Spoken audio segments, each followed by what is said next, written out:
Assalamualaikum warahmatullahi wabarakatuh. Berjumpa lagi bersama saya Sri Rahma Ramadhani. Kali ini saya akan membahas mengenai fungsi bimbingan konseling. Yuk kita simak sama-sama.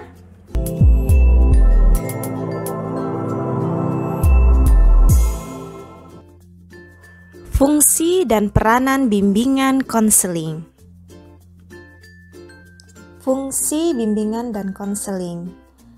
Di sini terdapat 10 fungsi BK. Yang pertama fungsi pemahaman, kedua fungsi fasilitasi, ketiga fungsi penyesuaian, keempat fungsi penyaluran, kelima fungsi adaptasi, keenam fungsi pencegahan atau preventif, ketujuh fungsi perbaikan, kedelapan fungsi penyembuhan, kesembilan fungsi pemeliharaan, dan terakhir yaitu fungsi pengembangan.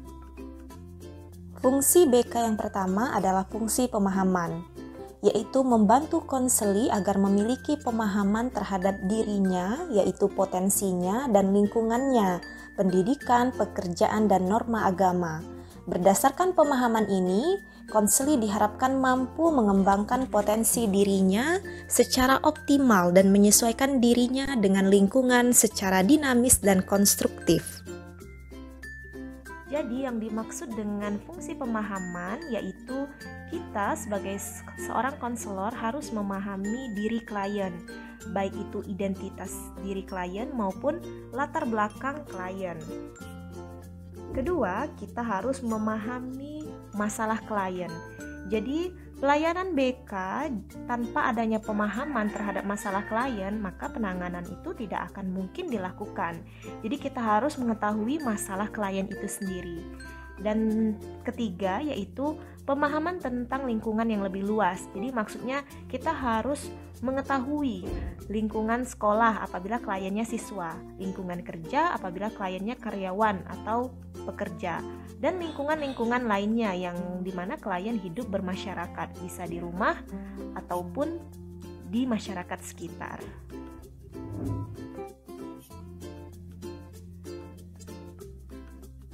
Selanjutnya fungsi fasilitasi, yaitu memberikan kemudahan kepada konseli dalam mencapai pertumbuhan dan perkembangan yang optimal, serasi, selaras, dan seimbang seluruh aspek dalam diri konseli. Selanjutnya fungsi penyesuaian, yaitu membantu konseli agar dapat menyesuaikan diri dengan lingkungannya secara dinamis dan konstruktif. Selanjutnya fungsi penyaluran, yaitu membantu konseli memilih kegiatan ekstrakurikuler, jurusan atau prodi, dan memantapkan penguasaan karir yang sesuai dengan minat, bakat, keahlian, dan ciri-ciri kepribadian lainnya. Dalam melaksanakan fungsi ini, konselor perlu bekerja sama dengan pendidik lainnya, maksudnya yaitu guru lainnya di dalam maupun di luar lembaga pendidikan. Selanjutnya fungsi adaptasi, yaitu membantu para pelaksana pendidikan, kepala sekolah, staf, konselor, dan guru lainnya untuk menyesuaikan program pendidikan terhadap latar belakang pendidikan, minat, kemampuan, dan kebutuhan konseli. Dengan menggunakan informasi yang memadai mengenai konseli, konselor dapat membantu para guru dalam memperlakukan konseli secara tepat, baik dalam memilih dan menyusun materi sekolah, memilih metode dan proses pembelajaran, maupun menyusun bahan pelajaran sesuai dengan kemampuan dan kecepatan konseli. Selanjutnya fungsi preventif, yaitu upaya konselor atau guru BK untuk senantiasa mengantisipasi berbagai masalah yang mungkin terjadi dan berupaya untuk mencegahnya supaya tidak dialami oleh konseli. Melalui fungsi ini, konselor memberikan bimbingan kepada konseli tentang cara menghindarkan diri dari perbuatan atau kegiatan yang membahayakan dirinya. Selanjutnya, fungsi perbaikan yaitu membantu konseli sehingga dapat memperbaiki kekeliruan dalam berpikir, berperasaan, dan bertindak. Konselor melakukan intervensi yaitu memberikan perlakuan kepada konseli agar memiliki pola berpikir yang sehat, rasional, dan memiliki perasaan yang tepat sehingga dapat mengantarkan mereka kepada tindakan yang produktif dan normatif. Selanjutnya, fungsi penyembuhan, yaitu fungsi yang bersifat kuratif. Fungsi ini berkaitan erat dengan upaya pemberian bantuan kepada konseli yang telah mengalami masalah, baik menyangkut aspek pribadi, sosial, belajar, maupun karir. Selanjutnya, fungsi pemeliharaan, yaitu membantu konseli supaya dapat menjaga diri dan mempertahankan situasi kondusif yang telah tercipta dalam dirinya. Fungsi ini memfasilitasi konseli agar terhindar dari kondisi-kondisi yang akan menyebabkan penurunan produktivitas diri. Pelaksanaan fungsi ini diwujudkan melalui program-program yang menarik, rekreatif, dan fakultatif sesuai dengan minat konseli. Terakhir yaitu fungsi pengembangan, yaitu fungsi yang sifatnya lebih proaktif dari fungsi-fungsi lainnya. Guru BK atau konselor senantiasa berupaya untuk menciptakan lingkungan belajar yang kondusif yang dapat memfasilitasi perkembangan konseli. Konselor dan personal sekolah lainnya secara sinergi sebagai teamwork berkolaborasi untuk merencanakan dan melaksanakan program bimbingan secara sistematis dan berkesinambungan dalam upaya membantu konseli mencapai tugas-tugas perkembangannya. Jadi yang dimaksudkan fungsi pengembangan, sebelumnya kita ketahui bahwasanya bimbingan itu berfungsi preventif, yaitu pencegahan. Pencegahan terjadinya atau timbulnya masalah dalam diri klien atau peserta didik. Jadi bimbingan berfungsi untuk mengembangkan secara maksimal apa yang dimiliki anak didik, peserta didik atau klien dan apa yang telah dicapainya. Di mana nanti usaha-usaha yang bersifat preventif ini adalah berusaha menghindarkan atau mencegah terjadinya pengaruh-pengaruh yang buruk dan dapat menimbulkan masalah-masalah yang ada pada diri klien. Sehingga usaha pengembangan kita sebagai konselor adalah mencoba untuk mengembangkan serta menumbuhkan cara berpikir dan bertingkah laku yang dapat membantu peserta didik, klien atau anak didik itu untuk mengembangkan dirinya secara maksimal. Nah, inilah contoh dari pengembangan diri pada layanan BK. Maka dari itu, BK di sini bukan hanya menangani siswa yang bermasalah saja, namun dapat juga membantu para siswa untuk mengoptimalkan potensi yang dimilikinya.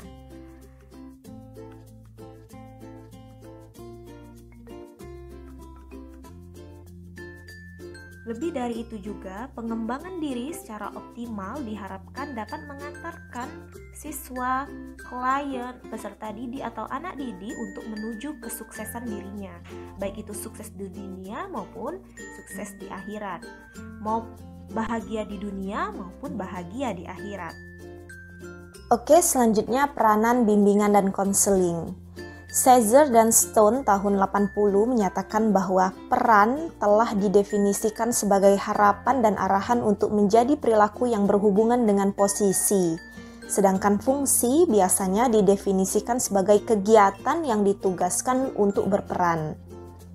Rand tahun 73 menyatakan juga bahwa perbedaan antara keduanya dapat dikonseptualisasikan sebagai salah satu tujuan atau peran dan proses atau fungsi, atau sebagai salah satu ujung peran dan sarana atau fungsi. Jadi fungsi yang dibedakan dari peran mengacu pada cara pekerja melakukan bagiannya. Fungsi memberi perhatian pada berbagai perilaku atau tugas yang mungkin dilakukan dalam peran. Jadi langsung saja, sebelum kita mengetahui peranan BK, alangkah baiknya kita tahu terlebih dahulu mengenai apa itu konseling.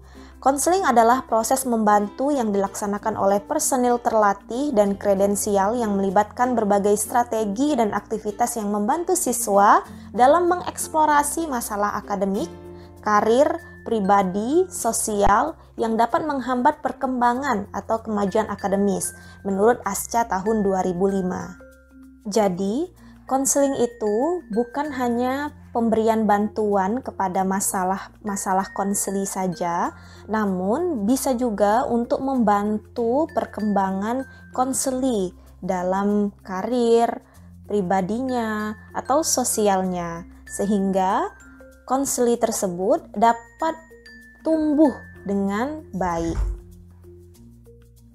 Selanjutnya, konselor. Konselor adalah seorang yang memiliki keahlian dalam bidang pelayanan konseling dan ia adalah tenaga profesional. Jadi, konselor itu adalah pendidik profesional yang berkualifikasi akademik minimal S1 dalam bidang BK dan telah lulus pendidikan profesi guru BK atau profesi konselor. Jadi, apabila ada guru atau seseorang yang tidak menempuh pendidikan kualifikasi pendidikan S1 BK dan profesi BK, hal itu tidaklah dikatakan sebagai konselor, hanya guru saja. Jadi, jika ingin dikatakan seorang konselor, seseorang wajib memiliki akademik minimal S1 BK dan profesi guru BK atau profesi konselor. Terakhir, konseli. Konseli adalah orang yang perlu memperoleh perhatian sehubungan dengan masalah yang dihadapinya dan membutuhkan bantuan dari pihak lain untuk memecahkannya. Jadi, setiap orang yang mempunyai masalah dan datang ke konselor itu dinamakan konseli atau juga bisa disebut dengan klien. Jadi, teman-teman bisa menamakan dengan konseli atau klien.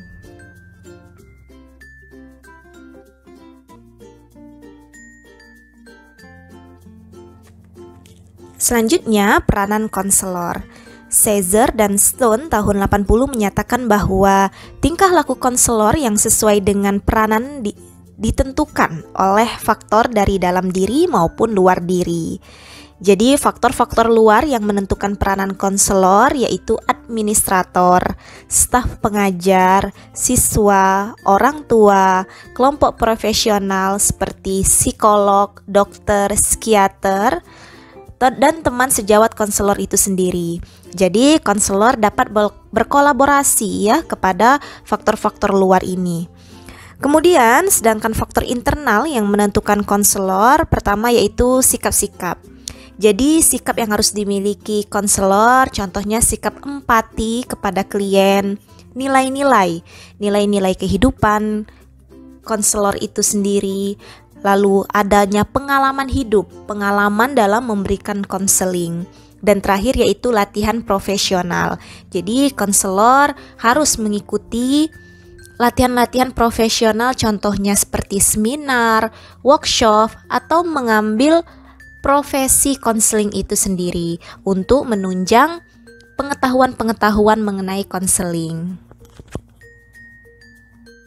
Selanjutnya, keterampilan konseling yang dimiliki konselor yaitu menurut John Nelson tahun 2010, yang pertama adalah supportive listening, yang kedua mengelola situasi bermasalah, yang ketiga manajemen problem, yang keempat mengubah keterampilan-keterampilan buruk yang menimbulkan masalah, dan terakhir yaitu mewujudkan perubahan falsafah hidup.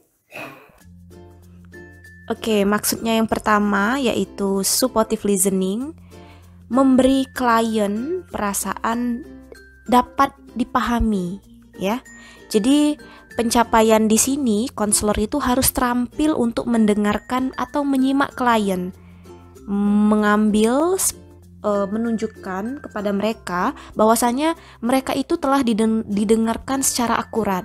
Jadi kita sebagai guru apabila ada klien atau konseli datang menemui kita menceritakan masalahnya, kita dengarkan terlebih dahulu. Jangan sekali-kali memotong pembicaraan di tengah konseli sedang bercerita. Inilah arti dari supportive listening. Kedua, mengelola situasi bermasalah. Maksudnya di sini kita sebagai guru membantu konseli yang sedang menghadapi masalah. Misal di lapangan atau di kelas, kita menemukan konseli yang malu untuk bertanya. Apa tugas kita sebagai guru? Tugas kita untuk meyakinkan konseli untuk langsung saja bertanya dan menyampingkan sikap malu tersebut dengan memberikan kalimat-kalimat positif, contohnya silahkan bertanya nak, gitu. Atau kita pandu dia untuk bertanya. Ini melatih daya pikir serta daya kreativitas mereka untuk sigap bertanya tanpa memiliki rasa malu. Ketiga, mengelola masalah. Maksudnya di sini konselor dan klien sama-sama mengidentifikasi masalah yang terjadi pada diri klien. Jadi bukan klien saja yang mengetahui masalah, tapi sama-sama menceritakan masalahnya kepada konselor sehingga sama-sama dibantu untuk mengatasi masalah yang ada. Oke, selanjutnya mengubah keterampilan-keterampilan yang buruk yang menciptakan masalah. Jadi sebagai contoh, apabila ada klien yang buruk dalam berbicara di depan umum atau tidak pede, tidak percaya diri, dan ini dia membutuhkan keterampilan baik untuk saat ini dan masa depan. Inilah tugas konselor atau guru untuk meyakinkan atau mengajari kembali klien untuk tampil percaya diri. Agar apa? Agar di masa depan ia tidak mengulangi kejadian yang di masa lalu, takut berbicara di depan umum. Jadi bagaimana solusinya yang kita berikan kepada konseli untuk tampil percaya diri di depan umum. Terakhir yaitu mewujudkan perubahan falsafah hidup. Nah, di sini konseli dapat secara kompeten ya mengelola masalah, yaitu mengubah keterampilan masalahnya tadi sebagai sebuah falsafah hidup. Maksudnya apa? Apabila klien mengetahui dirinya bermasalah, satu, kurang percaya diri. Nah, ini bisa menjadikan pelajaran bahwasanya dia dapat berubah untuk tampil pede, ya. Belajar dari kesalahan yang masa lalu untuk keberhasilan yang di masa depan. Jadi, kita tingkatkan keterampilan siswa untuk tampil percaya diri di depan umum.